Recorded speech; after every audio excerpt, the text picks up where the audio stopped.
Mr. President, The senator from Ohio. I rise to speak on on the judicial nomination coming up and the cloture vote on the other nominee. Both nominees that I offered the White House cooperation to choose two more moderate nominees from Ohio, both of whom had been vetted by a commission, bipartisan commission. Senator Portman and I had, and the White House said they'd rather pick these two extremist judges, these two young far-right judges who have attacked America's health care, has attacked the consumer protection on pre-existing condition. Judges, Mr. President, judges are making decisions right now. You know, this body, fortunately, even as members of the Senate, all of whom have good government health insurance, tried to take away insurance from millions of Americans, several hundred thousand in my state, even as they tried to eliminate the consumer protections for those people who have pre-existing conditions, the millions of Americans who are anxious about holding onto their insurance because they get sick a lot. It's expensive to take care of them. They're afraid of having their insurance canceled. They can't get insurance because of a pre-existing condition. This Congress tried to repeal that law. It failed. Well, now Senator McConnell has turned to the federal judiciary, and the President of the United States seems to think the only way to take care of patients, the only way to eliminate the consumer protection for those with pre-existing conditions is through the judiciary. Judges are making decisions right now on voting rights, on civil rights, on women's rights, on LGBT rights, on health care and sentencing and corporate power, decisions that could limit those rights for a generation. We know the federal judiciary already puts its thumb on the scales of justice to support workers, to support corporations over workers, to support Wall Street over consumers, to support insurance companies over patients. We know the federal judiciary, the Supreme Court, has done that dozens of times. We know the federal judiciary increasingly is looking like a group of far-right, young, detached, never go out, as Lincoln said, and get their public opinions passed, never listen, never consider what the public wants in this country. Now, Chad Riedler, the nominee whom we will vote on in a moment, he took it upon himself as a Jones Day lawyer, one of the greatest law firms in the country, headquartered in Cleveland, took it upon himself to write an op-ed as a private citizen saying we should allow the execution of 16-year-olds. He actually wasn't that specific.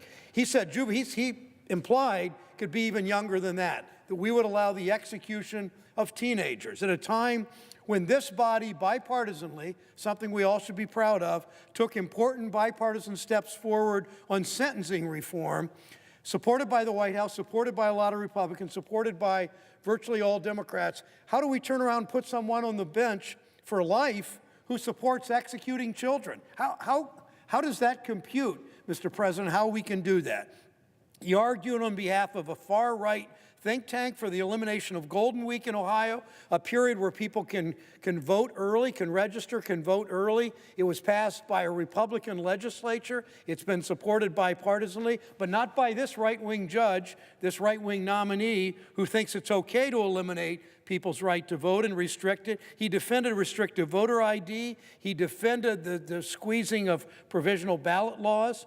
On the eve of the 54th anniversary tomorrow of Bloody Sunday in Selma, Alabama, it's shameful to put on the bench another judge that will rubber stamp modern-day literacy tests and poll taxes, because fundamentally it's the same purpose. You find ways to suppress the vote. You find ways to take people's voting rights away. You find ways to disqualify people who want to vote.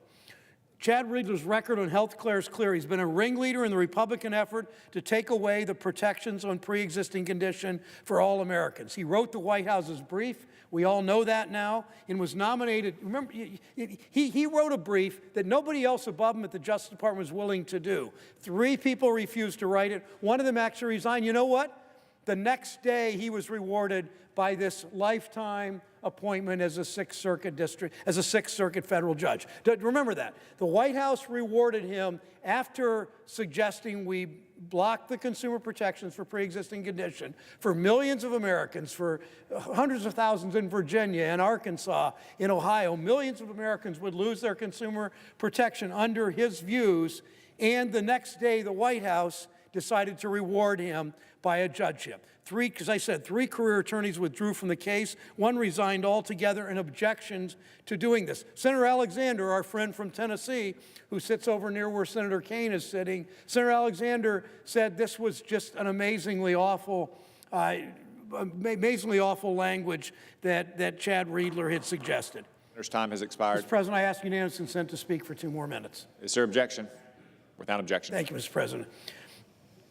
Judges are deciding the future of America's health care right now, future of America's health care right now, the right to vote right now, civil rights right now, LGBTQ rights right now, women's rights right now. Judges around the country are deciding that. We can't afford to put another out-of-the-mainstream judge in. He is clearly out of the mainstream among Ohio lawyers, among Ohio judges, among Ohio citizens. We can't afford to put another out-of-the-mainstream judge on the court who won't defend America's right to health care. I ask my colleagues, think about the families you promised to vote for, and if any of you in your campaigns, if any of you in the discussions you've had with constituents, if any of you in your public statements, and any of you running for office, Madam President, if any of you committed that you would support consumer protections for pre-existing condition, the only way that you can prove you actually believe that is by voting no about 1 minute from now, by voting no in Chad Riedler. If you really believe in preserving pre-existing condition consumer protections so that you don't have in your state, in Tennessee and Virginia and Arkansas and Ohio, if you don't want to see millions of Americans lose their insurance, then your only way to support what you promise is to vote no on Chad Riedler. I yield the floor. Is considered made and laid upon the table, and the President will be immediately notified of the Senate's actions.